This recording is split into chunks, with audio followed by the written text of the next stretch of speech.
दोस्तों, welcome back to my YouTube channel excellent learning academy पर आप सभी का स्वागत है।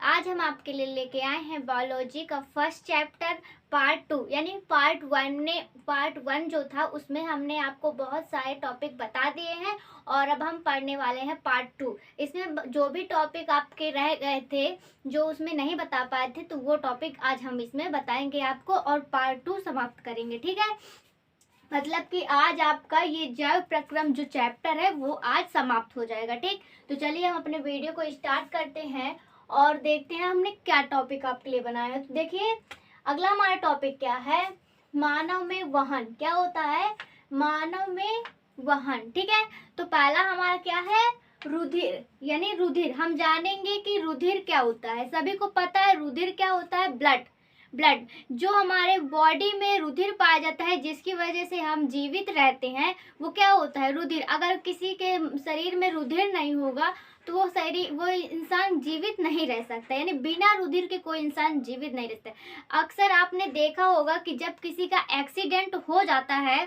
तो क्या होता है, उसका अधिक से अधिक ब्लड निकल जाता है जिसकी वजह से उसकी मृत्यु भी हो सकती है। तो अगर आपके शरीर में आपके बॉडी में नहीं है अगर रुधिर, तो क्या होगा, आपकी बॉडी नष्ट हो सकती है। ठीक है, आप मतलब आपकी डेथ भी हो सकती है। ठीक है, तो यहाँ बॉडी को जीवित रखने के लिए यानी हमारे शरीर को जीवित रखने के लिए, हमें जीवित रखने के लिए सबसे महत्वपूर्ण क्या है, रुधिर। क्या है, रुधिर। ठीक है, तो देखिए हम देखते हैं रुधिर क्या होता है। रुधिर भी शरीर की अन्य यानी रुधिर शरीर की उन अन्य ऊतकों की भांति एक क्या है, जीवित ऊतक है। मतलब ये क्या होता है, रुधिर शरीर के अन्य ऊतकों की भांति, मतलब जो भी अन्य ऊतक होते हैं यानी जो भी हमारे ऊतक होते हैं उनकी भांति क्या होता है, ये भी जीवित यानी ये क्या रहता है, जीवित रहता है। एक ब्लड की तरह, तरल पदार्थ की तरह होता है ये, लिक्विड रेड कलर का, जो क्या रहता है, जीवित यानी इसमें भी जीवन होता है। क्या होता है, जीवन होता है। ठीक है, इतना सबको समझ में आया। अब आगे देखिए, जैसे अन्य ऊतकों के विपरीत रुधिर तरल ऊतक में होता है, यानी रुधिर हमने अभी भी आपको बताया कि किसमें होता है, तरल ऊतक में होता है। किसमें होता है, तरल ऊतक में होता है। ठीक है, तो अगर ये तो तरल ऊतक में तरल रूप में होता है तो इसलिए इसे तरल ऊतक कहते हैं। क्या कहते हैं, ये हमारे शरीर का जो हमारा ब्लड होता है जिसको हम रुधिर बोलते हैं हिंदी में और इंग्लिश में ब्लड बोलते हैं, तो इसको क्या कहते हैं, ऊतक। मतलब ये एक प्रकार से हमारे शरीर में ऊतक होते हैं। क्या होता है, ऊतक यानी जो ये भी, लेकिन ये ऊतक हमारे क्या होते हैं, लिक्विड होते हैं यानी तरल पदार्थ की तरह होते हैं। ठीक है, तो ये तरल ऊतक होते हैं। इतना सब लोग को ध्यान रहेगा ना, इतना समझ में आया कि हमारा जो ब्लड होता है वो क्या होता है, अन्य कोश मतलब अन्य ऊतकों की भांति ये भी एक ऊतक होता है। क्या होता है, ऊतक होता है, जो कि हमारे बॉडी में तरल यानी लिक्विड रूप में पाया जाता है, यानी लिक्विड ऊतक जो पाया जाता है वही हमारा ब्लड यानी रुधिर है। ठीक है, क्लियर, सभी लोग बोले क्लियर। हाँ, तो इतना समझ में आया। फिर इसके बाद देखिए क्या कहता है कि केवल लसिका ही अन्य ऊतक है। क्या है, लसिका ही अन्य ऊतक है जो तरल होता है। क्या होता है, लसिका, इसमें लसिका होता है। ठीक है, इतना क्लियर हुआ रुधिर। अब रुधिर के थोड़े से पॉइंट देख लीजिए, आपको ये भी बहुत मोस्ट इम्पोर्टेंट है। आपका जो रुधिर चैप्टर होता है वो वेरी मोस्ट इम्पोर्टेंट है, क्योंकि ये सिर्फ अभी आपको यूपी बोर्ड 10th में नहीं पूछा जाता है तो आपके 10th सिलेबस में, लेकिन जब आप इसके बाद 11th 12th और जो भी करेंगे बीएससी एमएससी बीएड ये सब करेंगे ना आप, तो जो अगर आप साइंस लिए रहेंगे, क्या लिए रहेंगे, साइंस, ये कोई एंट्रेंस देंगे तो आपको ये ब्लड यानी रुधिर से रिलेटेड बहुत सारे क्वेश्चन पूछे जाते हैं। क्या होता है, बहुत सारे क्वेश्चन आपको पूछ लेता है इसी रुधिर से उठाकर, यानी हमारे ब्लड के अंदर ही बहुत सारे टॉपिक ऐसे बन जाते हैं जो हमारे एग्जाम में पॉइंट वाइज पॉइंट करके पूछे जाते हैं। तो आपको इन सब चीजों को सिर्फ पेपर के लिए नहीं पढ़ना है कि यार हमारा यूपी बोर्ड हमारा पेपर है इसलिए हम इसको पढ़े, नहीं। आपको इसलिए नहीं पढ़ना, आपको इसलिए पढ़ना है यार कि मुझे इसका ज्ञान हो, मतलब कि मैं इसकी नॉलेज पूरी ले सकूं और इसके बारे में सब कुछ जान सकूं कि ब्लड क्या होता है, क्योंकि ये हमारी बॉडी में होता है तो हमें इसको जानना ही चाहिए। ठीक है, हमारे आसपास जो भी होता है उसको हमें जानने की इच्छा रखनी चाहिए। जितनी आप इच्छा रखेंगे, इसे जानेंगे, उतना ही तो आप ज्ञान प्राप्त कर पाएंगे। तो आप ये सोच के बिल्कुल भी मत पढ़ा करिए कि ये भाई मेरे यूपी बोर्ड में आने वाला है इसलिए मैं पढ़ रहा हूँ। नहीं नहीं नहीं नहीं, मैं आज फिर से आप लोगों को बता दूं कि जो इस वीडियो को यूपी बोर्ड वाला देख रहा है, यानी कि जो क्लास हाई स्कूल में है वो देख रहे हैं, तो खाली इसलिए नहीं देखिएगा, और जो मतलब नहीं है क्लास में वो भी देख रहे हैं, तो उनके लिए बहुत ही अच्छी बात है कि आप लोग ये वीडियो देख रहे हैं, क्योंकि आप ये समझते हैं कि ये हमारे लिए भी इम्पोर्टेंट है, खाली यूपी बोर्ड के लिए इम्पोर्टेंट नहीं है। तो बहुत ही अच्छे, वेरी गुड, बहुत अच्छा आप कर रहे हैं कि आप ये जान रहे हैं कि रुधिर क्या है। ठीक है, ये सब टॉपिक सिर्फ पढ़ने वाले लोगों को नहीं पता होना कि भाई स्टूडेंट हो तभी पता हो, ये सबको पता होना चाहिए, सबको इसका नॉलेज मिलना चाहिए। ठीक है, तो सब लोग इसको देखिए, और जो भी आपके घर में उनको भी ये सब बताया करिए आपकी कितना क्या होता है, उनको भी इन सब चीज़ों की जानकारी होनी चाहिए। ठीक है, तो अभी इतना टॉपिक आपको समझ में आया कि रुधिर क्या होता है। ठीक, इतना समझ में आया कि आपको रुधिर क्या होता है। फिर हम ये देखते हैं, अब इसको थोड़ा सा रुधिर की पॉइंट है, क्या है, पॉइंट है, तो हम पॉइंट को समझ लेते हैं कि इसके पॉइंट क्या है भाई, है। तो चलिए देखते हैं क्या पॉइंट है। ये है, रुधिर लाल रंग का होता है। क्या होता है ये, रुधिर लाल रंग का होता है। ये तो सबको पता है, ब्लड रेड होता है ना, ये तो सबको पता है। ये क्या होता है, चिपचिपा पदार्थ होता है। अक्सर आपने ब्लड निकलते हुए देखा होगा, जब ब्लड निकलता है, यानी किसी का अगर हाथ में कुछ खरोच लग गई या ब्लेड से या किसी वजह से कट गया थोड़ा सा, तो क्या होता है, ब्लड निकलता है। ब्लड निकलता है तो पहले लिक्विड जैसे निकलता है, एकदम पानी की तरह, लेकिन वो क्या होता है, रेड होता है। क्या होता है, रेड, इतना सबको पता है। लेकिन जब उसको छूते हैं हम, हाथ से ऐसे ऐसे करते हैं कुछ, तो वो क्या निकलता है, चिपचिपा पदार्थ जैसे निकलता है, चिपचिपा पदार्थ। तो ये क्या कह रहा है कि रुधिर लाल रंग का होता है और इसका चिपचिपा पदार्थ होता है। देखिए, अब ये सब चीजें हम जानते हैं ना। अब यही चीजें हमें एग्जाम में, स्टडी में यही सब पढ़ना पड़ता है। तो आप सोचिए कि जो हम रेगुलर देखते हैं, जानते हैं, वही हमारी स्टडी में है, तो क्यों स्टडी से भागते हैं, क्यों डरते हैं भाई? वही तो है जो हम रोज रोज करते हैं, रोज रोज देखते हैं, वही सब तो हमें पढ़ना भी है। तो एंजॉय करके पढ़िए, इंटरेस्ट के साथ पढ़िए। ठीक है, बोरिंग होके ना पढ़िए, यार स्टडी करना है, ऐसे लग रहा है कितना सारा सिलेबस है, ऐसा कुछ नहीं है। जब आप इंटरेस्ट के साथ पढ़ेंगे ना, मन लगा के पढ़ेंगे, तो आपको ये कुछ नहीं लगेगा। ये लगेगा कि यार ये दाल भात है, मैं इसको तुरंत खा लूंगा, तुरंत चट कर दूंगा। ठीक है, तो आपको इंटरेस्ट के साथ पढ़ना है। ठीक है, ये वही सब चीजें हैं जो सब आप दिन रात करते हैं। ठीक है, और बाहरी कुछ भी नहीं है। आपको यही सब ज्ञान देने के लिए कि भाई आपके जीवन में क्या होता है, क्या नहीं होता है, यही सब जानने के लिए ही ये सब पढ़ाया जाता है। अब जब सोशल साइंस होता है, सोशल साइंस में क्या होता है, इतिहास, इसका इसमें क्या हुआ, उसमें क्या हुआ, फलान ढिमकान, ये सब क्या होता है, हो चुका होता है, वही उखाड़ उखाड़ के बताते रहते हैं इतिहास में, है ना। इसी तरह साइंस में होता है भाई, हमारे साइंस में क्या होता है।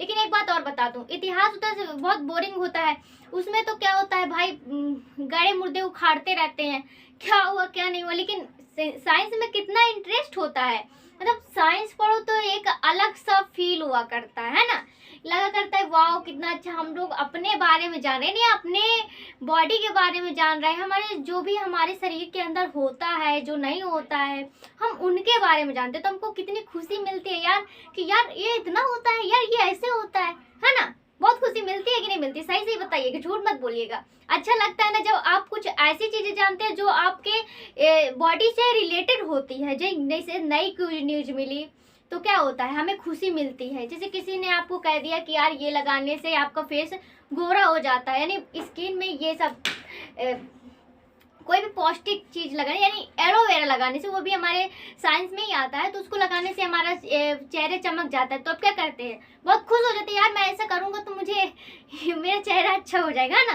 तो वैसे ही इसमें वो होता है, साइंस में बहुत मजा आती है, इंटरेस्ट बहुत होता है। तो आप क्या करिए, साइंस एकदम इंटरेस्ट के साथ पढ़िए। ठीक है, बिल्कुल भी ये बोरिंग नहीं है, बहुत अच्छी है। आप इसको पढ़ेंगे ना तो आपको बहुत मजा आने वाला है। ठीक है, तो चलिए हम भी थोड़ा सा मजा ले लेते हैं और इसको अच्छे से पढ़ने की कोशिश करते हैं। ठीक है, तो बहुत हो गया, मैंने बहुत आपको बता दिया। अब चलिए हम लोग पढ़ते हैं क्या है।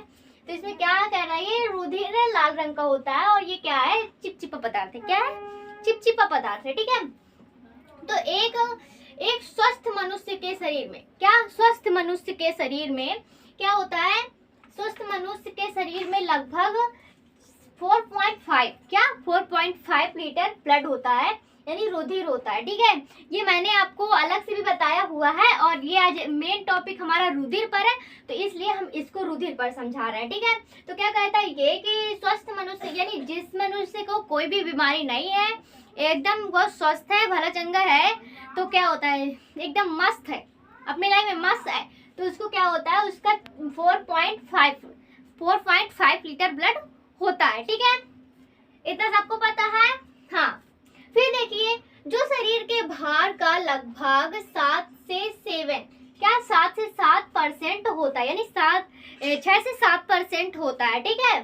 फिर रुधिर एक हल्के पीले रंग के द्रव प्लाज्मा तथा क्या कहता है, ये रुधिर एक हल्के पीले यानी हल्का पीला, ठीक है, हल्का पीले रंग का द्रव यानी पानी जैसा तरल पदार्थ, ठीक है, द्रव प्लाज्मा तथा उसमें तैरती कोशिकाओं, कोशिका क्या होती है, तैरती है प्लाज्मा में, किसमें, प्लाज्मा में, कोशिकाओं की तैरती का बना होता है, किसमें बना होता है, कोशिका, यानी तैरती प्लाज्मा और ये पीले रंग का, हल्के पीले रंग का और द्रव प्लाज्मा तथा उसमें जो कोशिकाएं तैरती हैं उन सबको मिलाकर ब्लड बनाया जाता है, ठीक है। हाँ, इतना समझ में आपको, एक बार और बताएं। हाँ, तो देखिए रुधिर लाल रंग का होता है, हाँ ठीक है। फिर क्या होता है, एक स्वस्थ मनुष्य के शरीर में कितना ब्लड होता है, 4.5 कितना होता है, 4.5, ठीक, इतना क्लियर। फिर जो शरीर के भार का लगभग कितना होता है, बोले सभी लोग, 6 से 7%, कितना, 6 से 7% होता है, ठीक है। फिर रुधिर एक हल्के पीले और क्या होता है, द्रव प्लाज्मा और लगभग इसमें क्या होती है, तैरती हुई कोशिकाओं का क्या होता है, बना होता है, वेरी गुड, क्या होता है, बना होता है, ठीक है। इतना आपको समझ में आ गया है, मुझे 100% पता है कि आपको इतना एकदम आपका ये टॉपिक क्लियर हो गया है, ठीक है। तो बहुत खुश है ना आपको कि तुरंत ये आपको इतना पता चल गया, ठीक। हाँ, अब हम देखते हैं कि रुधिर के घटक क्या है, क्या देखते हैं, रुधिर के घटक देखते हैं, ठीक। तो रुधिर के घटक देख लेते हैं भाई लोग, क्या है रुधिर के घटक। रुधिर के निम्नलिखित मुख्य 2 घटक हैं, कितने हैं, 2, कितने, 2, ठीक, क्लियर। कौन कौन से ये देख लेते हैं। पहला हमारा प्लाज्मा आता है, दूसरा हमारा आता है रुधिर कणिकाएं या रुधिराणु। ये भी वेरी मोस्ट इम्पोर्टेंट है, मैं कह रही हूँ, अगर अभी इस मतलब 10th क्लास में अगर ये आप पढ़ लेते हैं मन लगाकर, तो आपको बोर्ड में इसको पढ़ने की कोई जरूरत नहीं, क्योंकि बोर्ड में भी आपको यही चीज देने वाला है, ठीक है। मतलब आपको इंटर में भी यही आएगा, तो आपको ये घबराने की जरूरत नहीं है। आपको मतलब आपके इसमें जो भी आपका एग्जाम होगा यूपी बोर्ड का, उसमें भी यही सब आने वाला है, कुछ भी बाहर से नहीं आने वाला। आपके सिलेबस के बाहर से एक भी पॉइंट, मतलब एक भी पॉइंट वो नहीं पूछता, सब आपके सिलेबस के अंडर ही आता है, ठीक है। और जो आप इसमें इसको पढ़ लेंगे अच्छे से, तो मैं आपको ये भी बता दूं कि आप इंटर में यानी क्लास 12th में आपको कुछ भी मतलब जैसे ये पॉइंट आपको आए रुधिर वाले, तो आपको पढ़ने की जरूरत नहीं, ये है आपके चैप्टर में क्लास 12th में, तो आपको उसको भी पढ़ने की जरूरत नहीं रहेगी अगर आप इसको अच्छे से पढ़ लेंगे, ठीक। और अच्छे से नहीं पढ़ेंगे तो आपको पता ही नहीं रहेगा क्या है, तब तो आपको पढ़ना ही पड़ेगा, ठीक है। तो आप अभी पढ़ लेंगे तो आपको बाद में इतनी सारी मेहनत नहीं करनी पड़ेगी। और आप ये भी हो सकता है कि अगर अभी से आप इतने अच्छे से पढ़ रहे हैं तो आप एक दिन टॉपर भी आ सकते हैं, ठीक है, ऐसा हो सकता है। लेकिन जब आप ठान लेंगे, मन लगा के करेंगे, तब तो होगा, ऐसे थोड़ी ना होगा, है ना। हाँ, फिर देखते हैं हम अपना पॉइंट देखते हैं, क्या है, प्लाज्मा और रुधिर कणिकाएं या रुधिराणु, ये हमारे 2 मुख्य क्या है, घटक हैं, क्या है, घटक, ठीक। तो पहला हम प्लाज्मा देख लेते हैं भाई कि ये प्लाज्मा क्या है, प्लाज्मा किसको कहते हैं, ठीक। तो चलिए देखते हैं क्या है प्लाज्मा। यह रुधिर का निर्जीव द्रव भाग है, यानी इसमें जीवन नहीं होता। क्या होता है? जीवन नहीं होता, ये निर्जीव होता है। सजीव निर्जीव तो आप पढ़े हैं ना, हमने पिछले वीडियो में आपको ये सब चीजें बता दी हैं। क्या की है? बता दी है आपको, ये सब हमने क्लियर करा दिया है। तो निर्जीव क्या होता है? सजीव क्या होता है? जिसमें जीवन होता है वही सजीव होता है। निर्जीव क्या होता है? जिसमें जीवन नहीं होता वो निर्जीव होता है। ठीक, क्लियर? हाँ। तो क्या होता है? यह रुधिर का निर्जीव, यानी रुधिर का क्या होता है? निर्जीव द्रव भाग होता है, जिसमें सजीव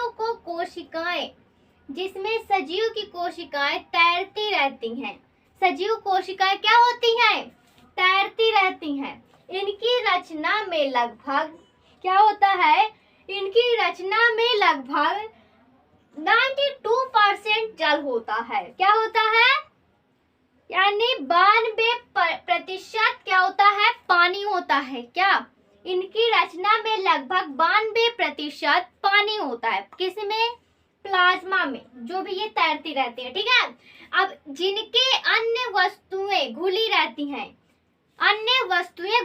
कौन कौन सी वस्तुएं घुली रहती हैं भाई? ये भी देख लेते हैं कि क्या घुली रहती हैं। ठीक, घुली तो रहती है, पर क्या घुली रहती हैं? ये तो बहुत मोस्ट इम्पोर्टेंट है जानना। तो चलिए हम आपको बताते हैं क्या घुली रहती है। जैसे हमने लिखा है आपके लिए क्या क्या घुला रहता है, थोड़ा ध्यान दीजिएगा यहाँ पर। पहला हमारा होता है ग्लूकोज। ग्लूकोज सबको पता है ना, जो ग्लूकोज बनता है। दूसरा हमारे यूरिया, जो खाद होती है। तीसरा हमारा अमीनो अम्ल सबको पता ही है, जो डीएनए में होता है, आरएनए में ना, डीएनए में होता है। ठीक, फिर हार्मोन्स, जो हमारे हार्मोन्स होते हैं, हार्मोन्स स्रावित होते हैं हमारे, जो भी हम करते हैं तो उसमें हार्मोन्स हमारे एक्टिव होते हैं, है ना, पाए जाते हैं बॉडी में। इस हार्मोन्स के बारे में हम आपको वीडियो बनाएंगे। ठीक है, उसमें समझाएंगे आपको कि हार्मोन्स क्या है। ठीक, इसकी आप चिंता मत करिए। अभी जो आपको बताया जा रहा है क्या क्या होता है वो आप सुनिए ध्यान से। तो क्या होता है? अमीनो अम्ल होता है, हार्मोन होता है, श्वसन होता है। जो भी श्वसन गैसें हैं, यानी जिससे हम श्वसन करते हैं, श्वास लेते हैं, तो वो सब होता है। ठीक है, क्या होता है? बोलिए सभी लोग मेरे साथ। ग्लूकोज, यूरिया, अमीनो अम्ल, हार्मोन, श्वसन गैसें। ठीक, इतना क्लियर हुआ आपका? प्लाज्मा क्लियर हो गया? बताइए। हाँ, एक पॉइंट और यहाँ पर कि प्लाज्मा रुधिर का परासरणी दाब है। क्या है? प्लाज्मा रुधिर का परासरणी दाब बनाए रखने के में सहायक होते हैं। यानी रुधिर क्या होता है? प्लाज्मा जो रुधिर का परासरण दाब होता है, यानी रुधिर का जो भी परासरण दाब होता है उसे बनाए रखने में कौन सहायक होता है? प्लाज्मा।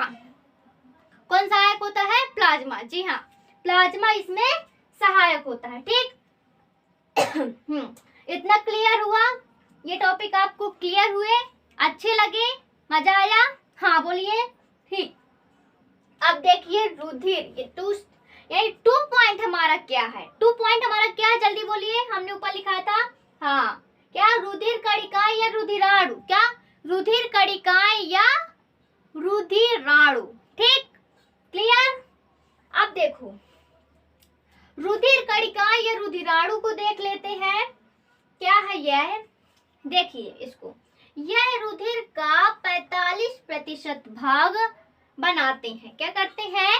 45% भाग बनाते हैं। ठीक, रुधिर कणिकाएं निम्न प्रकार की होती हैं। रुधिर कणिकाएं कितने प्रकार की होती हैं? निम्न प्रकार की होती हैं, यानी 3 प्रकार की होती हैं। आपको पता है ये रुधिर का 45% भाग बनाती है, 45% भाग बनाती हैं। ठीक, क्लियर? अब ये रुधिर के कितने प्रकार की होती हैं? निम्न प्रकार की। कौन कौन सी भाई, ये देख लेते हैं। तो पहला है लाल रुधिर कणिकाएं।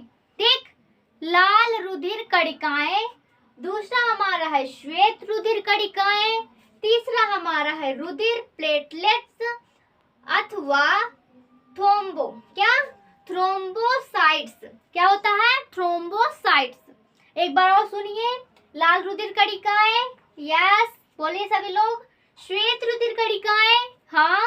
फिर इसके बाद है रुधिर प्लेटलेट्स अन्य थ्रोम्बोसाइट्स। क्या? रुधिर प्लेटलेट्स अथवा थ्रोम्बोसाइट्स। ठीक, क्लियर? यस, बोलिए सभी लोग। Yes, very good.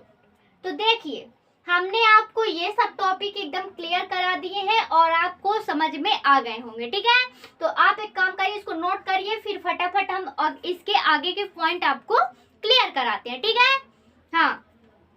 तो आपको अगर वीडियो अच्छा लग रहा है, वीडियो मजा आ रही है, तो कमेंट भी करते जाइए। इसमें कंजूसी बिल्कुल नहीं चलेगी। ठीक है, हम आपको कंजूस बिल्कुल भी बनने देने वाले नहीं है। बीच बीच में वो आपको बोलते जरूर रहेंगे। ठीक है, तो देखिए, इसको जल्दी से नोट कर लिए या स्क्रीनशॉट ले लीजिए, फिर इसके बाद अगले टॉपिक हम आपको समझाएं।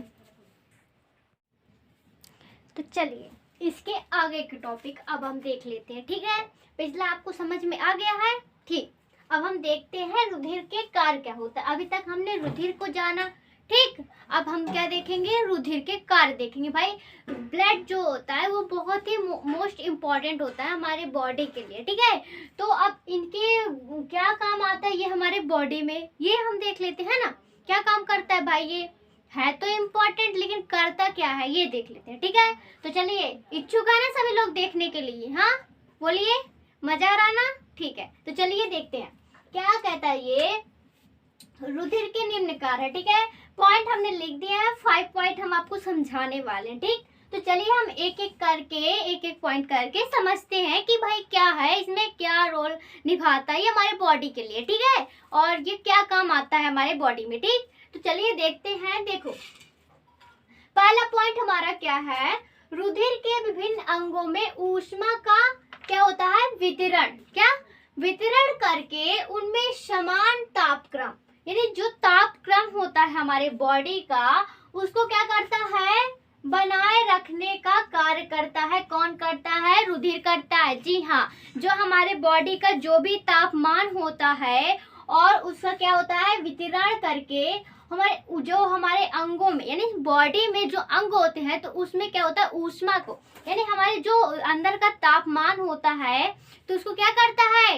बनाए रखता है। क्या करता है? बनाए रखता है। ठीक, इसका काम होता है तापमान को बनाए रख। पहला पॉइंट में हमने ये जाना। ठीक, दूसरे पॉइंट में क्या ये बताता है वो देखते हैं। तो दूसरे पॉइंट में है रुधिर में उपस्थित श्वेत कणिकाएं शरीर में आए हुए। क्या? रुधिर में उपस्थित श्वेत कणिकाएं शरीर में आए हुए हानिकारक बैक्टीरिया आदि को नष्ट कर देता है। यानी हमारे बॉडी में क्या होता है? हमारे बॉडी में जो श्वेत कणिकाएं शरीर में आते हैं, मतलब कि हमारे शरीर जो हमारे श्वेत कणिकाएं होती है, यानी हमारे शरीर में कौन कौन सी कणिकाएं होती है मैंने अभी पीछे बताया। लाल रुधिर कणिकाएं, श्वेत रुधिर कणिकाएं, प्लेटलेट्स, है ना, समझाया ना। तो वही जो होती है हमारी श्वेत रुधिर कणिकाएं। ठीक है, श्वेत रुधिर कणिकाएं। तो क्या होता है? जो हानिकारक बैक्टीरिया हमारे यहाँ घुस जाते हैं, यानी हमारे बॉडी में क्या होता है? हानिकारक कीटाणु घुस जाते हैं, जो बैक्टीरिया हमें नुकसान पहुंचाते हैं। अब हम कुछ भी गंदा संदा जो भी आप रखा रहता, अच्छा जाइए होटल में जब आप जाते हैं या कहीं बाहर खाना रखा रहता है दुकानों में, तो आप क्या करते हैं?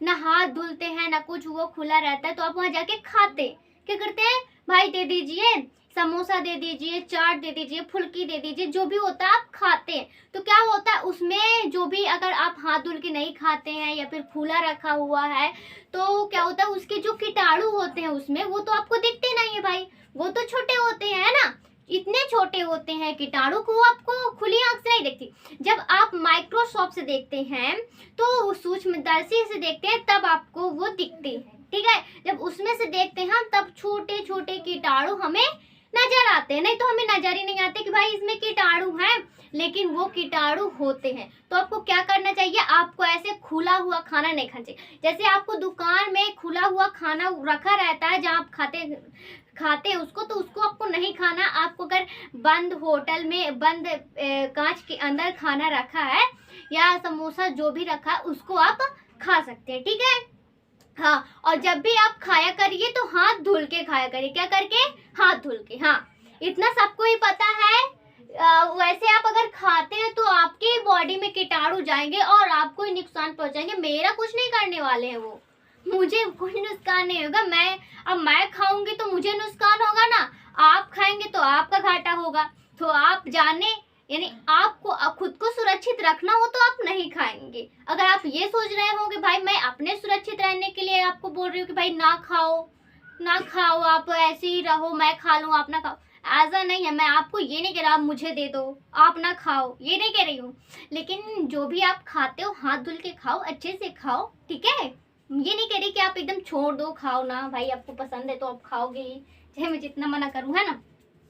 हाँ, तो क्या करता है ये कि जो कीटाणु हमारे बॉडी में घुस जाते हैं, जो हमारे शरीर को हानिकारक होते हैं, हमारी बॉडी को क्या करते हैं, नुकसान पहुंचाते हैं, तो उसको क्या करता है, जो श्वेत रुधिर कणिकाएं होती हैं, तो वो उसको मार मार के धक्का मुक्की करके, कुश्ती करके बाहर फेंक देती हैं। क्या करती हैं, लड़के उसको डिशुम करके बाहर फेंक देती है, ठीक है। ये क्या करते हैं, उससे जो कीटाणु हमारे अंदर घुस जाते हैं उससे क्या करती हैं, हाँ, लड़ाई करती है, कुश्ती करती है। अब कुश्ती करके उसको क्या करती है, बाहर फेंक देती है, और फिर वो बाय बाय करके भाग जाता है डर के मारे, ठीक है। तो ये हमारे क्या होता है, ये हमारी रक्षक होती हैं। क्या होती हैं, रक्षक। इनमें पावर होती है जिसको, जो कीटाणु को भगा देती हैं। अगर कीटाणु भागे ना तो हमारे बॉडी को बहुत नुकसान पहुंचा सकता है, ठीक है। तो भाई ये हमारे बॉडी क्या होती है, रक्षक होती है, ध्यान रखिएगा, ये काम करती हैं, ये बहुत इम्पोर्टेंट रोल निभाते हैं हमारे शरीर में। फिर देखिए तीसरा पॉइंट क्या है, रुधिर शरीर की रक्षा भी करता है। यानी जो रुधिर होता है, मैंने अभी बताया श्वेत रक्त कणिकाएं जो होते हैं उसमें भगाने कार्य करती हैं, तो ये हमारे शरीर को जो रुधिर होता है उसको, हमारे बॉडी को रक्षा करते हैं, हमारे बॉडी को सुरक्षित रखता है किसी चीज़ के, मतलब जैसे हमें कोई बीमारी हो जाती है वो नहीं होने देता है, और जो जैसे कीटाणु वगैरह घुस जाते हैं तो उसको भगा देते हैं ना, बहुत सारे काम भी करता है, ठीक है। तो ये क्या करता है, हमारी बॉडी की रक्षा करता है, ठीक। इतना समझ में आया। हाँ, अब 4 पॉइंट क्या है ये देखिए, 4 पॉइंट क्या है आपका, शरीर के टूटे फूटे ऊतकों, यानी जो हमारे ऊतक टूट फूट जाते हैं, क्या हो जाते हैं, टूट फूट जाते हैं, तो उनको क्या करता है, घावों आदि को ठीक करने का काम करता है। अगर हमारे शरीर में कोई ऊतक टूट गया है, कुछ हो गया है हमारी बॉडी में, तो उसको कौन सही करता है, ब्लड सही करता है। कौन करता है, ब्लड। ये मेन काम हमारे ब्लड का ही होता है जो ये सब करता है, ठीक है। हमारे शरीर में बहुत इम्पोर्टेंट हिस्सा है रुधिर, ठीक। बिना रुधिर के हमारा शरीर चल भी नहीं सकता, मतलब कोई कार्य नहीं कर सकता है, समझ लो, ठीक। अगर किसी व्यक्ति का ब्लड निकल जाता है तो उसकी मृत्यु भी हो जाती है, ये आपको 100% पता। तभी तो जब ब्लड निकलता है तो उसको तुरंत बांधते हैं और डॉक्टर को दिखाते हैं तुरंत, ताकि किसी तरह इसका ब्लड रुक जाए और बच जाए, और पट्टी करते हैं ना। नहीं तो अगर ब्लड निकलता जाएगा तो उस आदमी की मृत्यु हो जाएगी, हाँ, बहुत कम हो गया तो। फिर देखिए 5वां क्या हमारा, पोषक पदार्थों का परिवहन। क्या, पोषक पदार्थों का परिवहन छोटी आंत से यकृत को और वहां से विभिन्न अंगों को रुधिर द्वारा ही होता है। यानी पोषक पदार्थ जो होता है उसमें पहुंचाने का क्या, जो पोषक पदार्थ हम पहुंचाते हैं तो वो रुधिर द्वारा ही हो जाता है। किसके द्वारा, रुधिर द्वारा। छोटी आंत में जाता है, फिर यकृत में जाता है, और फिर वहां से पूरे शरीर में जाता है। किस में जाता है, पूरे शरीर में जाता है, ठीक है। फिर देखिए इतना आपको समझ में आया, रुधिर के काम आपको समझ में आए। पहला काम क्या करता है, वो वितरण, जो अंगों में विभिन्न ऊष्मा होती है उसको बनाए रखता है, पहला पॉइंट। सेकेंड पॉइंट आपका है जो श्वेत रक्त कणिकाएं होती हैं तो क्या करती हैं, आपकी रक्षा करती है। यानी जो बाहर के हमारे दुश्मन आ जाते हैं हमारे बॉडी में तो उनसे कुश्ती करके उनको भगा देती हैं। क्या करती हैं, उनसे कुश्ती करके उनको भगा देती हैं, हमारे बॉडी से आउट कर देती हैं, ठीक। तीसरा हमारा पॉइंट है, ये हमारे शरीर की रक्षा करती हैं। हाँ भाई, रक्षा करती हैं। 4 पॉइंट हमारा ये है कि जो हमारे ऊतक टूट फूट जाते हैं तो उनको जोड़ने का काम करती है। क्या करती है, जोड़ने का काम करती है, ठीक है। टूटे फूटे ऊतकों को जोड़ती है ये, ठीक। फिर क्या है, पोषक पदार्थों का परिवहन करते हैं, यानी जो भी पोषक पदार्थ हमारा होता है उसको हमारी पूरी बॉडी में पहुंचाने का ये काम करती है। कौन करता है? वो हमारा रुधिर करता है। क्या करता है? रुधिर। ठीक, रुधिर के कार्य आपको समझ में आ गए होंगे। आ गए ना? हाँ, तो अब हम देखेंगे रुधिर आधान क्या है। क्या? रुधिर आधान वेरी मोस्ट इम्पोर्टेंट, ये आपको जानने के लिए बहुत ही आवश्यक है, क्योंकि ये अगर आप नहीं जाने तो आपको कुछ नहीं पता है। क्या? अगर आपने ये नहीं जाना तो आपको कुछ भी नहीं पता है, यानी कि ये आपके लिए बहुत ही अहम चीज है, जो कि आप इसे अगर जानेंगे तो आपको बहुत ही अच्छा लगने वाला है। और सच्ची कह रही हूँ, आपको बहुत मजा आने वाला है इसे पढ़ने के बाद। अब चलिए, ऐसा क्या है जिससे आपको इतना मजा आने वाला हम बता रहे हैं, तो ठीक है। अब बोल रहे हैं तो कुछ ना कुछ तो होगा ना, ऐसा तो नहीं है कि भाई ऐसे ही बोल रहे हैं, नहीं। तो चलिए देखते हैं कि भाई है क्या है। तो देखिए, आवश्यकता पड़ने पर क्या है, आवश्यकता पड़ने पर एक व्यक्ति का रक्त दूसरे व्यक्ति को दिया जा सकता है। क्या? एक व्यक्ति का रक्त दूसरे व्यक्ति को दिया जा सकता है, इसे रुधिर आधान कहते हैं। क्या कहते हैं? रुधिर आधान कहते हैं। समझ में आया कुछ? देखिए, जब आप जैसे किसी व्यक्ति का ब्लड कम हो जाता है तो उसको क्या कहते हैं? ब्लड भाई उसको चढ़वाना है। क्या करना है? चढ़वाना। तो जब आप दूसरे व्यक्ति को ब्लड देते हैं या दूसरे व्यक्ति से ब्लड लेते हैं तो वही हमारा क्या कहलाता है? रुधिर आधान कहलाता है। क्या कहलाता है? रुधिर आधान। यानी जब आप एक व्यक्ति से ब्लड लेते हैं और दूसरे व्यक्ति को देते हैं, यानी अगर आपको कोई आपका किसी एक्सीडेंट की वजह से ब्लड निकल गया है तो आपको अगर ज़रूरत पड़ती है तो ब्लड ले सकते हैं किसी से ना। और अगर किसी व्यक्ति का आपके फैमिली मेम्बर में या किसी और व्यक्ति का निकल गया है ब्लड और उसकी आवश्यकता है तो आप उसकी मदद भी कर सकते हैं, अपना ब्लड दे भी सकते हैं। तो उसी को हम क्या कहते हैं?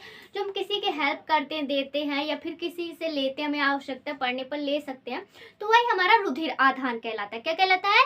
रुधिर आधान कहलाता है। ठीक है, इतना क्लियर हो गया? हाँ, अब देखिए, रुधिर आधान से पहले रक्त समूह, क्या?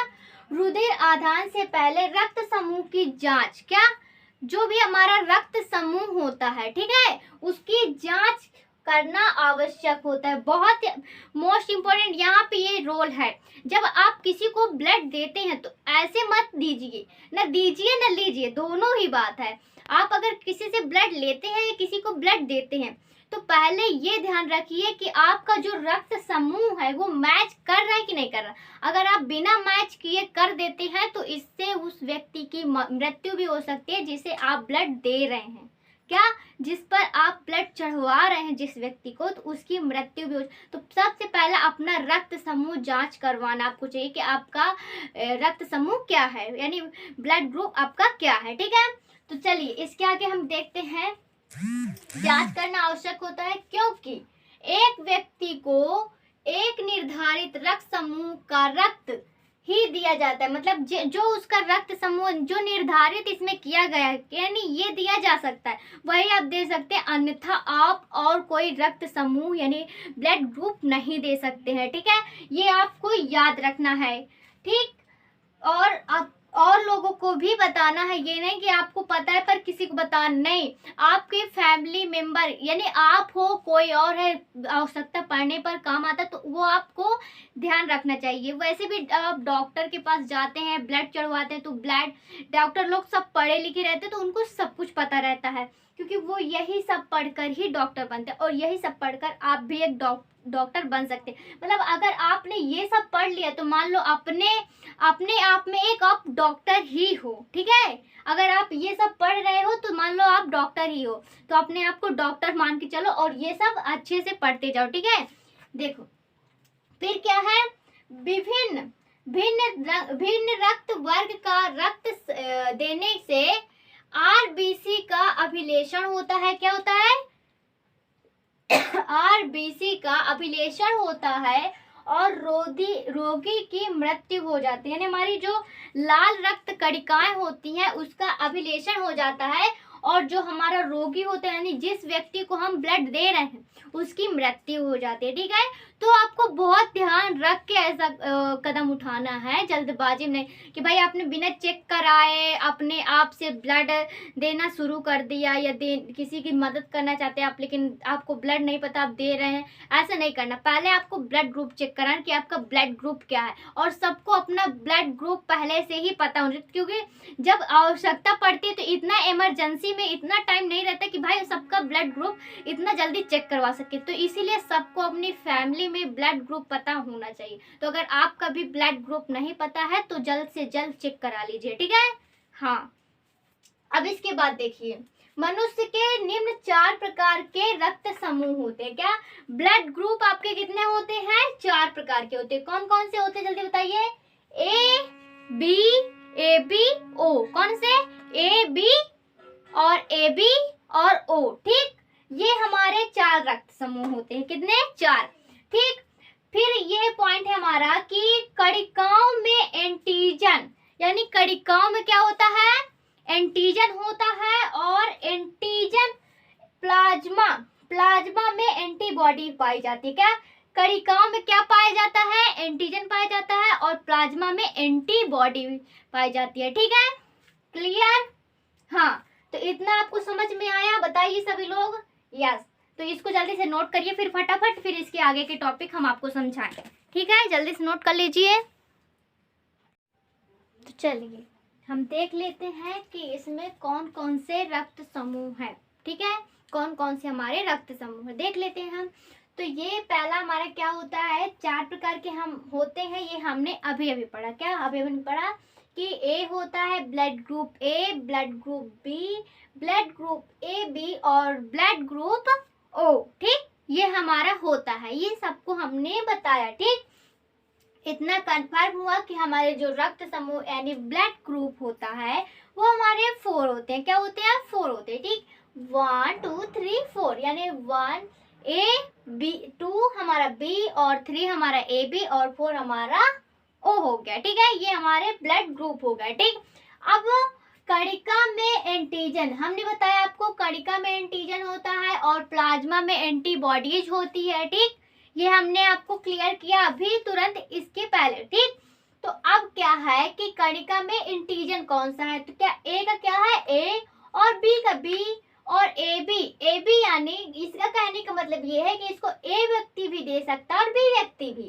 ठीक है, देखिए, यानी कि इसको देने वाला व्यक्ति जो इसको ब्लड ग्रुप देता है, तो ए वाले को ए देता है। ठीक, ए बी को क्या देता है? बी, और ए बी जो रहता है उसको ए भी दे सकता है और बी भी दे सकता है, यानी जिसका ब्लड ग्रुप ए है और बी है वो भी उसको दे सकता है। ठीक, क्लियर? हाँ, और जो ओ होता है उसका अनुपस्थित, यानी कि हमारे ओ वाले को जिस व्यक्ति का ब्लड ग्रुप ओ होता है, ठीक है, उसको कोई भी नहीं दे सकता। क्या?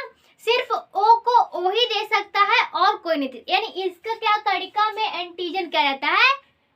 अनुपस्थित रहता है, यानी प्रेजेंट नहीं रहता है। ठीक है, अब्सेंट रहता है। ओके, डन, इतना समझ में आया? अब देखिए प्लाज्मा में एंटीबॉडीज क्या है? तो इसमें एंटी बी है, इसमें एंटी ए है। क्या है? इसमें एंटी बी, इसमें एंटी ए, और इसमें क्या है? ए बी में क्या है? अनुपस्थित है। क्या? अनुपस्थित। और इसमें क्या है? एंटी ए व एंटी बी। ठीक, क्लियर? हाँ, इतना आपको समझ में आ गया? यस, तो देखिए आपको इतना समझ में आया, इसके 4 होते हैं। क्या होते हैं? हमारे रक्त समूह 4 होते हैं। कौन कौन से होते हैं? ए बी और ओ। क्लियर? ए का हमारा कणिका में एंटीजन होता है ए, और बी का होता है बी, और ए बी का होता है ए तथा बी, और ओ का होता है अनुपस्थित। और देखिए प्लाज्मा में एंटीजन होता है ए का एंटी बी, बी का एंटी ए, इसका एंटी बी होता है, इसका एंटी ए होता है। ठीक, इसका अनुपस्थित ऐसा है, इसका एंटी ए व एंटी बी। ठीक, क्लियर? यस, ठीक है, इतना क्लियर हुआ। आप देखिए जो नेक्स्ट ये नोट है आपके लिए, बहुत ही इम्पोर्टेंट है, ये हमने आपके लिए नोट किया, थोड़ा सा पढ़िए इसको क्या दिया है। ठीक है, देखिए AB रक्त समूह का व्यक्ति, यानी जिसका ब्लड ग्रुप क्या है, हमारा AB है। क्या है, AB। तो AB रक्त समूह का व्यक्ति किसी भी रक्त समूह को ग्रहण कर सकता है। कहने का मतलब यहाँ पे ये है, ध्यान दीजिएगा, यानी जो हमारा AB ब्लड ग्रुप जो भी मैन होगा, यानी जो भी व्यक्ति होगा, तो क्या होता है, वो क्या करता है कि सभी का ले सकता है, यानी किसी से भी, A से, B से और AB से और O से, भाई चारों ब्लड ग्रुप से ले सकता है। यानी तीनों अपने से तो लेगा ही, लेकिन बाकी से भी ले सकता है ये, यानी सबका खा सकता है। क्या कहते हैं, वो सबका खाता है। किसी को नहीं कहते यार वो तो सब, उसको सब देते हैं यार, वही खाते हैं। तो यानी कि वो ऐसा लाडला, मतलब कोई लाडला रहते तो क्या उसको सब खिलाते हैं। घर में एक पर्सन, जितने मम्मी पापा दादा दादी भैया जो भी रहते हैं, सब उसको प्यार करते हैं, उसको देते हैं। वैसे ही ये भी है, मान लो कि उसको भाई वो सब देंगे, उसका हक है। ठीक है, ये रूल है भाई, रूल है। ठीक है, मतलब AB को सब ब्लड ग्रुप दे सकते हैं। जिस व्यक्ति का AB होता है वो बहुत ही खुशनसीब होता है, क्योंकि ऐसे व्यक्ति जो होते हैं उसको ब्लड ग्रुप तुरंत मिल जाता है। ठीक है, यानी उसको कुछ अगर होता है तो उसको तुरंत ब्लड ग्रुप मिल जाता है। ठीक है, राइट, समझ में आया? हाँ, फिर देखिए, इसके लिए इसे सर्वग्राही कहते हैं। ये वेरी मोस्ट इम्पोर्टेंट टॉपिक है, बहुत ही एग्जाम में पूछता है, इसको नोट करिए आप। क्या है कि इसे सर्वग्राही भी कहते हैं। ठीक, अब देखिए, O रक्त समूह वाले व्यक्ति किसी भी रक्त समूह के व्यक्ति को रक्त दे सकता है। यानी जो O रक्त, यानी ये रहता है क्या, O हमारा जो ब्लड ग्रुप O होता है, वो किसी भी व्यक्ति को अपना ब्लड दे सकता है। मतलब उसको दाता कहते हैं। क्या कहते हैं, भगवान। एक तरीके से वो भगवान ही होता है। मतलब कि अगर वो कोई भी होगा, जैसे AB हो गया, O हो गया और B हो गया, कोई भी हो गया, तो उसको वो दे सकते हैं, वो किसी की भी हेल्प कर सकता है। O वाले बहुत ही कम मिलते हैं, मतलब O ब्लड ग्रुप वाले व्यक्ति बहुत ही कम मिलते हैं। ठीक है, वो वाले बहुत कम मिलते हैं और AB वाले बहुत ज़्यादा मिलते हैं। ठीक, तो ये बहुत कम होते हैं, क्योंकि इनकी ज़रूरत हमें ज़्यादा, और जिसकी ज़रूरत ज़्यादा होती है वही लोग कम होते हैं। ठीक है, तो O को हम सर्वदाता मानते हैं। क्या मानते हैं इसको, क्या कहते हैं, सर्वग्राही, यानी वो सबसे लेता है, यानी वो रेडी है। और ये क्या है, सर्वदाता, यानी ये भगवान जैसे हैं, ये देते हैं सबको, लेते किसी से नहीं है, लेंगे सिर्फ अपने वाले से ही, और देते सबको। ये एक तरीके से दूसरों के लिए बहुत ही अच्छी चीज़ है, बट खुद के लिए बहुत ही बुरी चीज़ है, क्योंकि अगर इनको कुछ हो जाए तो जल्दी ब्लड ग्रुप नहीं मिलता। सिर्फ O वाले का ही ले सकते हैं, बाकी का ये नहीं ले सकते। इस चांसेस में उनकी मृत्यु भी हो सकती है। ठीक है, तो ये दूसरे के लिए तो बहुत ही अच्छी बात है, लेकिन खुद के लिए बहुत ही वो बात है कि भाई एक तरह से अच्छी बात भी है कि हम भाई सबकी मदद कर सकते हैं, सबको ब्लड ग्रुप दे सकते हैं, बट जब हमें किसी व्यक्ति की ज़रूरत होती है तो फिर हम ही खुद अटक जाते हैं। ठीक है, लेकिन एक तरीके से उनको भगवान बनाया गया है, क्योंकि भाई भगवान की हेल्प तो कोई नहीं करता, भगवान तो हम सबकी हेल्प करते हैं किसी ना किसी तरीके से, है ना। हम तो उनकी हेल्प करने नहीं जाते हैं, है ना। तो ये सर्वदाता यानी देने वाला, दाता कहलाते हैं। ठीक है, क्या कहलाते हैं, सर्वदाता कहलाता है। तो आपको अच्छा लगा ना ये चार्ट आप बना लीजिएगा, और ये पॉइंट आप नोट कर लीजिए जल्दी से। और अच्छा लग रहा है वीडियो, ये जरूर कमेंट करते जाइए। ठीक है, फिर इसके फटाफट टॉपिक हम आगे के आपको समझाते हैं। ओके, नोट करिए। तो चलिए इसके आगे के टॉपिक अब देखते हैं। अब क्या टॉपिक है हमारा, बताइए। मानव में परिसंचरण। क्या है, मानव में परिसंचरण, यानी मानव में जो परिसंचरण होता है वो कैसे होता है, ये हम देखते हैं। तो देखिए जल्दी से, क्या है, पदार्थों को एक स्थान से दूसरे स्थान पर, क्या, जो पदार्थ होते हैं तो उनको एक स्थान से दूसरे स्थान पर शरीर को जीवित रखने के लिए, यानी हमारी बॉडी को जीवित रखने के लिए या अतिरिक्त अति आवश्यक होते हैं। यानी जीवित हमें हमारी बॉडी को एक हमारे अंदर जो बॉडी में पदार्थ होते हैं उसको एक स्थान से दूसरे स्थान ले जाने के लिए और हमारे बॉडी को जीवित रखने के लिए बहुत ही महत्वपूर्ण होता है। क्या? परिसंचरण। यानी एक जगह से दूसरे जगह पर हमारे जो बॉडी में पदार्थ पाए जाते हैं तो उसको ले जाना ही क्या कहलाता है? बताइए। परिवहन या परिसंचरण कहलाता है। क्या कहलाता है? परिवहन या परिसंचरण कहलाता है। ठीक है, देखिए मनुष्य में विभिन्न पदार्थों के संचरण हेतु परिवहन तंत्र पाए जाते हैं। क्या? मनुष्य में विभिन्न पदार्थों के संचरण हेतु परिवहन तंत्र पाए जाते हैं। ये निम्न 2 प्रकार के होते हैं। कितने प्रकार के होते हैं? 2 प्रकार के होते हैं। कौन कौन से? रुधिर परिसंचरण तंत्र, लसिका परिसंचरण तंत्र। कौन? रुधिर परिसंचरण तंत्र और लसिका परिसंचरण तंत्र। ठीक, इतना समझ में आया? क्लियर हुआ? यस। अब देखिए, अब हमने पढ़ लिया मानव में परिसंचरण। मानव में परिसंचरण कैसे होता है? यानी एक स्थान से दूसरे स्थान तक पदार्थों को जब हम ले जाते हैं तो वही हमारा क्या कहलाता है? परिवहन या परिसंचरण कहलाता है। ठीक है, गुड। इतना क्लियर हुआ आपका? ठीक है, अब देखिए परिसंचरण कितने प्रकार के होते हैं? 2 प्रकार के। कौन से? रुधिर परिसंचरण तंत्र और लसिका परिसंचरण तंत्र। ठीक, क्लियर? यस। अब देखिए, अब हम पहला पॉइंट अपना देखेंगे, रुधिर परिसंचरण तंत्र क्या होता है। क्या? रुधिर परिसंचरण तंत्र क्या होता है? ठीक है, तो क्या है? रुधिर परिसंचरण तंत्र की खोज विलियम हार्वे ने। किसने की भाई? हमारे जो साइंटिस्ट थे तो विलियम हार्वे। किसने?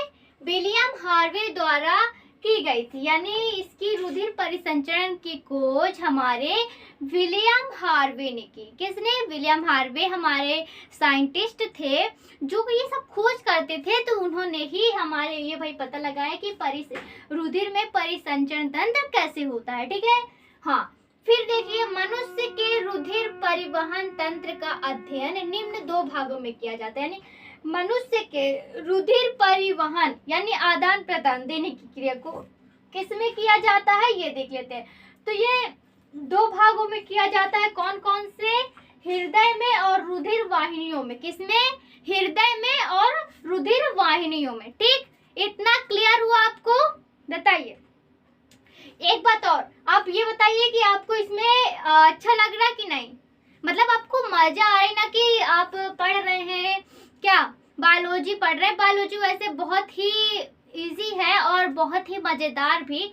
तो अगर इसको ध्यान से पढ़ें और मन लगा के पढ़ें तो बहुत ही मजा आता है और बहुत ही फन भी रहता है, क्योंकि इसमें हम क्या करते हैं? अपनी बॉडी के बारे। और इससे इंटरेस्टेड क्या है? फिजिक्स। फिजिक्स जब हम पढ़ते हैं तो उसमें तो मान लो चिल ही रहता है, ज़्यादा कुछ नहीं रहता। तो आप इसको नोट्स को फालतू या फिर बोरिंग मत समझा करिए। ठीक है, ये आपके भविष्य के लिए बहुत ही इम्पोर्टेंट है। बीच बीच में हम आपको इसलिए ये सब बताते रहते हैं ताकि जो बच्चे नहीं ध्यान से पढ़ते तो वो भी इसको फोकस करके पढ़ें। और हाँ, बीच में हम आपको इसलिए पॉइंट में पॉइंट बोलते हैं और थोड़ा सा आपके चेहरे पे, आपके फेस में स्माइल लाते हैं, ताकि आप जब इकट्ठा पढ़ते पढ़ते अगर किसी को इकट्ठा भाई एक चीज देखने के लिए कह दिया जाए कि भाई तुम इसको ही करो, देखो देखो देखो, तो क्या करता है? वो थक जाता है एक चीज को देखते देखते। तो बीच बीच में कुछ ना कुछ ट्विस्ट लाना आवश्यक होता है। ठीक है, तो इसलिए हम बीच में आपको कुछ अलग बातें भी करते हैं। यानी बीच बीच में आपको थोड़ा बाहरी बातें, थोड़ा आपसे रिलेटेड बातें, ये थोड़ा सा और बातें उसमें जोड़ देते ताकि आपको कोई भी चीज बोरिंग ना लगे और मेरे साथ मुझे भी अच्छा लगे, मैं भी थोड़ा सा हैप्पी करूं और स्माइल करूं आप लोगों के साथ, और आप लोग भी मुझे देखकर थोड़ा सा वीडियो देखते हुए स्माइल करें। ठीक है, तो इसको क्या करना है? अच्छे से ही पढ़ना है, ऐसे फन में।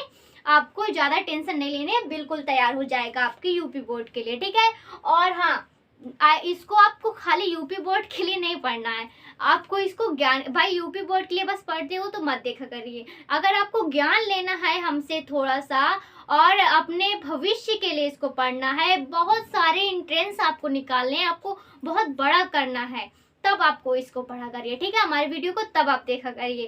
ठीक, तो चलिए देखिए, अब देखते हैं क्या है हमारा रुधिर परिसंचरण तंत्र। दो प्रकार के होते हैं, ये हमारा क्लियर हो गया। कौन कौन से? पहला हृदय हो गया, दूसरा हमारा हो गया रुधिर वाहिनी। ठीक, गुड, इतना क्लियर हुआ आपका। अब देखिए हम हृदय देखते हैं। हृदय तो भाई पता है सबको, हार्ट जो होता है, जो पंप करता है, जो धक धक धक धक धड़कता है। लोग कहते नहीं यार मेरा दिल धड़कता है, मेरा दिल धड़क रहा है ना। गाना इतने सारे बने हैं, पता नहीं कौन कौन से, खाली आपको शायद याद होंगे, मुझे तो अभी दिमाग में कुछ गाने वैसे नहीं आ रहे हैं याद। ठीक है, तो उस बारे में हम बात नहीं करते। लेकिन आपको ये तो पता होगा कि हमारा जो दिल होता है वो दिल, बहुत लोग दिल बनाते हैं ऐसे, तो दिल ऐसे एकदम नहीं होता है। अभी मैं आपको इसके बाद ये पढ़ा दूं, फिर इसके बाद आपको डायग्राम बना के समझाऊंगी, तो आप देख लीजिएगा कि आपका जो दिल होता है वो किस टाइप का होता है। ठीक है, जो बहुत दिल बना देते हैं ऐसे करके, तो वैसा दिल नहीं होता है। ठीक है, वो तो भाई ऐसे ही बना देते हैं लोग। वैसा एक आकार दे दे भाई इस तरह का दिल होता है, तो सब लोग चिपका देते हैं दिल ऐसा होता है, तो ऐसा नहीं होता। दिल हमारा होता है मुट्ठी के आकार का, जैसे हमारी मुट्ठी बनी रहती है इस प्रकार की, तो जो ये हमारा इस टाइप में होता है, यानी जैसे हमारी मुट्ठी बंधी रहती है, 5 उंगलियां बंधी रहती है और एक अंगूठा ऊपर साइड निकला रहता है, तो वैसे ही हमारा हार्ट होता है। ठीक है, हमारा हार्ट होता है मुट्ठी।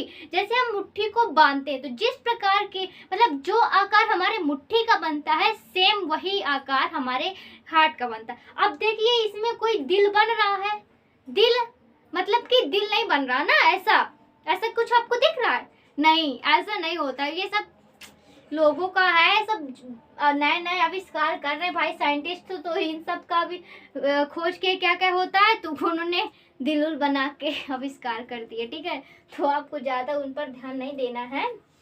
तो देखिए आप देखिए आपका ओरिजिनल हार्ट क्या है, वो तो सब डुप्लीकेट है। ये देखिए कि आपका ओरिजिनल हार्ट क्या होता है, किस आकार का होता है। भाई अपने अंदर घुस के तो देख नहीं सकते कि हमारा हार्ट किस तरह का है, वो तो नहीं देख सकते, लेकिन ये देख सकते हैं ना कि इस आकार का होता है। साइंटिस्ट लोग ने देखा होगा, है ना, उन्होंने उस पर खोज की होगी, तभी तो उन्होंने ये बनाया है, तभी तो ये हम आज पढ़ रहे हैं, है ना। तो ये देखिए, ठीक, आपको अगर इसका नहीं विश्वास हो रहा तो आप एक काम कर सकते हैं, यूट्यूब में देख सकते हैं। ठीक, यूट्यूब में आप उसमें हार्ट डाल करके, मतलब हार्ट का डायग्राम और हार्ट के बारे में देख सकते हैं। उसमें आपको क्या करता है कि हार्ट पूरा दिखाता है कैसे हार्ट होता है, एकदम ब्लड में जिसे हार्ट निकालते हैं दिल से डॉक्टर लोग, तो उसका वीडियो बना के डालते हैं, तो वो हमारा ओरिजिनल हार्ट होता है। उसको आप वहां से देख सकते हैं, आपको पता चल जाएगा कि आपका हार्ट कैसा होता है। ठीक है, हाँ, तो चलिए अभी हम पहले अपने चैप्टर को फोकस करते हैं और उसमें पढ़ते हैं कि हमारा हृदय क्या होता है। ठीक है, वो बात तो हम देखते रहेंगे। तो देखिए, मनुष्य का हृदय मुट्ठी के आकार का होता है। मैंने अभी भी बताया कि मनुष्य का हृदय मुट्ठी के साइज का होता है। ठीक है, ये तो मैंने आपको पहले ही बता दिया। ठीक, अब देखिए शक्ताकार, क्या शक्ताकार पेशीय अंग है जो कि फेफड़ों के मध्य कुछ बाईं ओर स्थित होता है। कहाँ स्थित होता है? बाईं ओर स्थित होता है। ठीक है, दाईं ओर नहीं होता, सिर्फ बाईं ओर होता है हमारा हार्ट। ठीक है, कुछ हद तक। ठीक, यह हृदयावरण नामक थैली में सुरक्षित रहता है। किसमें सुरक्षित रहता है? हृदयावरण थैली में। ठीक, इस नाम की एक हृदयावरण नाम की एक थैली आती है, उसी में ये सुरक्षित रहता है। ठीक, इतना पता चल गया। अब देखिए, इस थैली में पेरिकार्डियल, क्या पेरिकार्डियल द्रव भरा रहता है। जो थैली हमारी रहती है जिसमें हमारा जो हृदय होता है, यानी जो हार्ट होता है, वो सुरक्षित रहता है, यानी सेफ रहता है, तो उसमें क्या भरा रहता है? पेरिकार्डियल द्रव, यानी लिक्विड भरा रहता है। ठीक है, अब देखिए ये भरा रहता है। फिर जो बाहरी आघातों से, क्या, जो बाहरी आघातों से हृदय की रक्षा करते हैं, यानी अगर कोई ठोकर करता है, ऐसे ऐसे अपने यहाँ पे मारता है, तो उससे क्या करता है? हमारा हृदय रक्षा करता है। क्या करता है? मतलब हमारे हृदय की रक्षा करता है, वो लगता नहीं, वही जो बना रहता है। ठीक है, यानी हमारे हृदय में। ठीक, इतना क्लियर हुआ। अब देखिए, मनुष्य के हृदय में 4 वेश्म होते हैं। क्या होते हैं? 4 वेश्म होते हैं। कौन कौन से? देखिए, जो पटों द्वारा विभाजित रहते हैं। किसमें? पटों, 4 वेश्म होते हैं जो पटों द्वारा विभाजित रहते हैं। ऊपरी वेश्म छोटे व पतले होते हैं। जो ऊपर के वेश्म होते हैं वो छोटे साइज में होते हैं और क्या रहते हैं, पतले होते हैं। क्या होते हैं, पतले। ठीक, इतना हमारे उसमें हृदय में 4 वेश्म होते हैं। ठीक है, इतना ध्यान रखिए। जो ऊपरी रहते हैं वेश्म वो क्या रहते हैं, छोटे और पतले रहते हैं। ठीक, क्लियर। इन्हें आलिंद कहते हैं। क्या कहते हैं, जो ऊपरी वेश्म होते हैं उनको क्या कहते हैं, आलिंद। ठीक, आलिंद 2 होते हैं। कौन कौन से आलिंद होते हैं भाई, आलिंद 2 होते हैं। ठीक, कौन कौन से, दाया आलिंद, बाया आलिंद। कौन सा, दाया आलिंद, बाया आलिंद। ठीक, क्लियर। अब देखिए निचले वेश्म निलय कहलाते हैं। जो नीचे के वेश्म होते हैं वो निलय कहलाते हैं। क्या कहलाते हैं, निलय। निलय भी 2 प्रकार के होते हैं। कौन कौन से, निलय कितने प्रकार के होते हैं, 2 प्रकार के होते हैं। कौन कौन से, दाया निलय व बाया निलय। कौन कौन से, दाया निलय व बाया निलय। इस प्रकार हृदय में 4 वेश्म होते हैं। कितने वेश्म होते हैं, 4 वेश्म होते हैं। तो आपको हृदय क्लियर हुआ। देखिए स्टार्टिंग से पढ़िएगा, ध्यान से पढ़िएगा।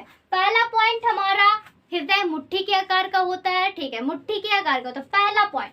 दूसरा पॉइंट शक्ताकार पेशी अंग है जो फेफड़ों के मध्य कुछ बाईं ओर स्थित होता है। ठीक है, यह हृदयावरण नामक थैली होती है। क्या होती है, एक हृदयावरण नाम की एक थैली होती है जो हमारे हृदय को क्या करती है, ढके रहती है, यानी उसको सेफ रखती है। ठीक है, उसमें एक क्या पाया जाता है, पेरिकार्डियल लिक्विड पाया जाता है जो बाहरी आघातों से क्या करता है, रक्षा करता है, उसे सेफ रखता है, हमारे हृदय को सेफ रखता है। यानी पेरिकार्डियल द्रव यानी लिक्विड पाया जाता है जो हमारे हार्ट को सुरक्षित रखता है। ठीक, क्लियर इतना, सुरक्षित रखता है।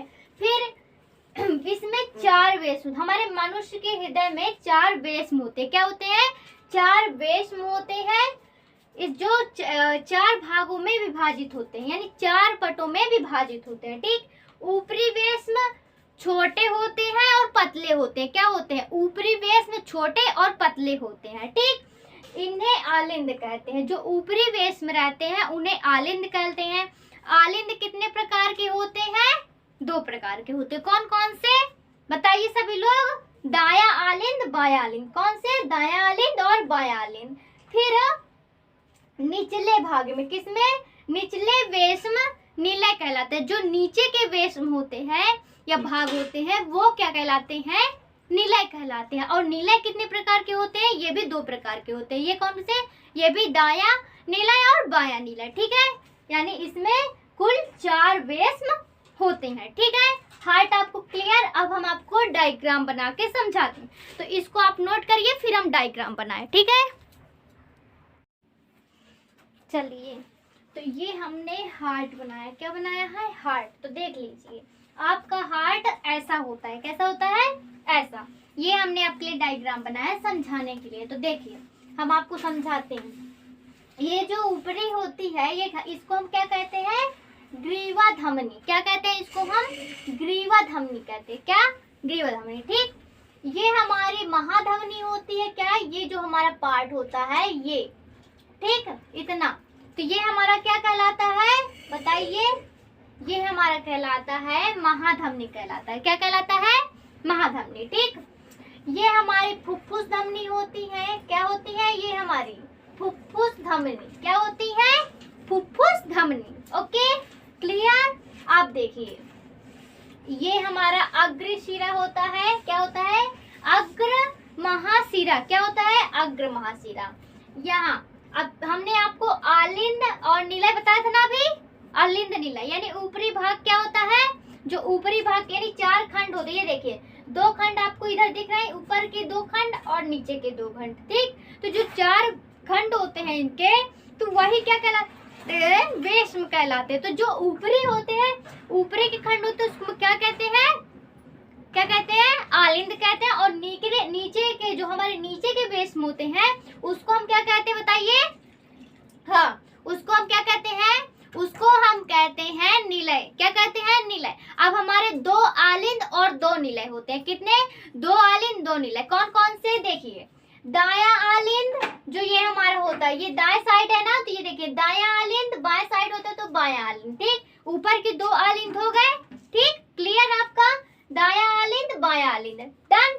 अब देखिए निलय, क्या देखते हैं? निलय। निलय भी 2 होते हैं, वो नीचे होते हैं और वो ऊपर होते हैं, अंतर बस इतना होता है। देखिए, ये दाया निलय हो गया हमारा नीचे का पोर्शन और ये हमारा हो गया बाया निलय। क्या? दाया निलय बाया निलय। क्लियर? यस। हाँ, तो अब देखिए इतना हमारा क्लियर हो गया। ये हमारा कहलाता है पश्च महाशिरा। क्या कहलाता है? पश्च महाशिरा। और ये हमारा पश्च धमनी कहलाती। क्या कहलाती है?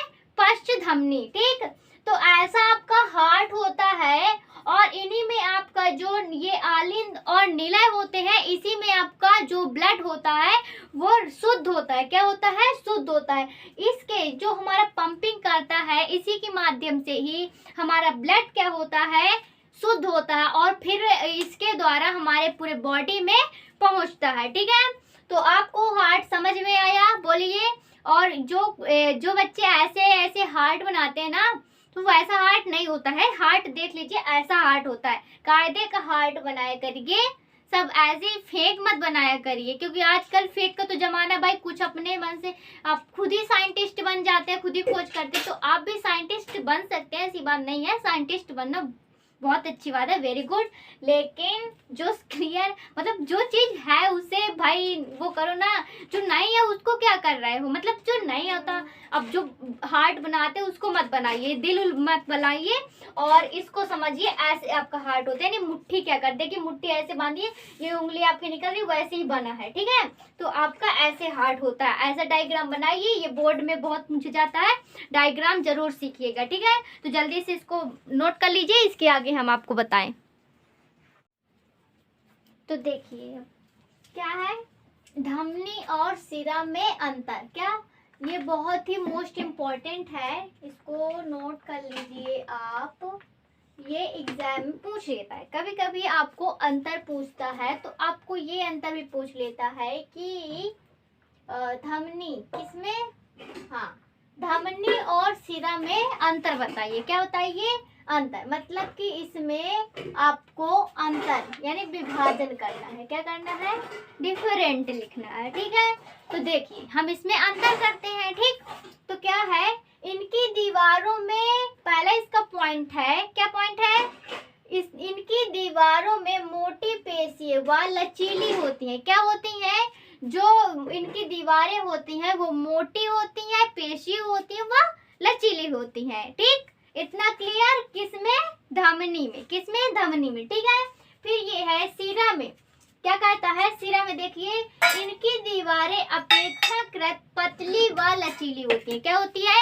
इनकी दीवारें अपेक्षाकृत पतली व लचीली होती है। ठीक, इतना क्लियर? अब देखिए 2 पॉइंट क्या है हमारा। दूसरा पॉइंट हमारा है, यह रुधिर को हृदय के यह रुधिर को हृदय से अंगों की ओर ले जाती है। मतलब हृदय से कहाँ ले जाती है? अंगों की ओर ले जाती है। कहाँ? अंगों की ओर। ठीक है, और यह क्या करती है?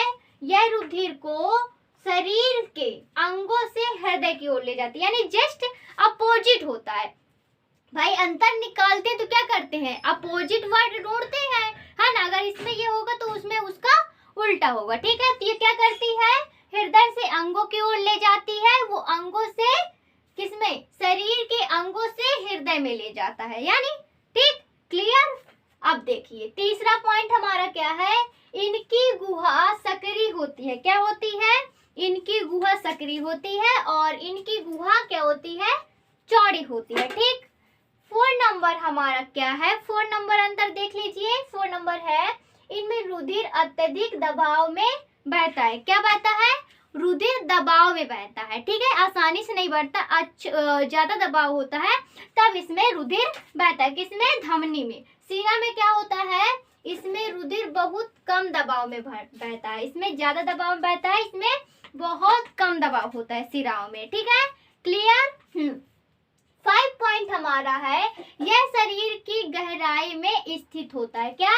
यह शरीर की गहराई में स्थित होता है। और यह पॉइंट हमारा इसका 5 पॉइंट है। स्थिरा में यह शरीर की सतह पर स्थित होता है। किसमें स्थित होता है? सतह पर स्थित होता है। क्लियर? आपका ये टॉपिक क्लियर हुआ? बताइए। हाँ, तो आज का आपका ये चैप्टर फिनिश हुआ और आपका जल प्रक्रम का जो चैप्टर था वो यहीं पे समाप्त हो गया। ठीक है, अब हम आपको बायोलॉजी का अगला चैप्टर लेके आएंगे। ओके, तो आज का ये वीडियो आपको कैसा लगा है बताइए? मजा आई है कि नहीं आई है? फुल मस्ती के साथ हमने पढ़ा और बहुत सारा एंटरटेनमेंट भी किया, बहुत सारी स्माइल भी की और हैप्पीनेस के साथ पढ़ा है ना। बताइए सभी लोग, कैसा लगा आपको? अच्छा लगा है ना हमारे साथ पढ़कर? बताइए। मुझे तो भाई आप लोगों के साथ पढ़कर बहुत अच्छा लगा। आपको कैसा लगा है ये कमेंट में जरूर लिखिएगा। ठीक है, तो बस आज के लिए बस इतना ही और ये वीडियो हम यहीं पे एंड करते हैं, समाप्त करते हैं। और अगला वीडियो किस पर, आपको किस टॉपिक पर चाहिए, कौन से चैप्टर पर चाहिए, ये हमें कमेंट करिएगा।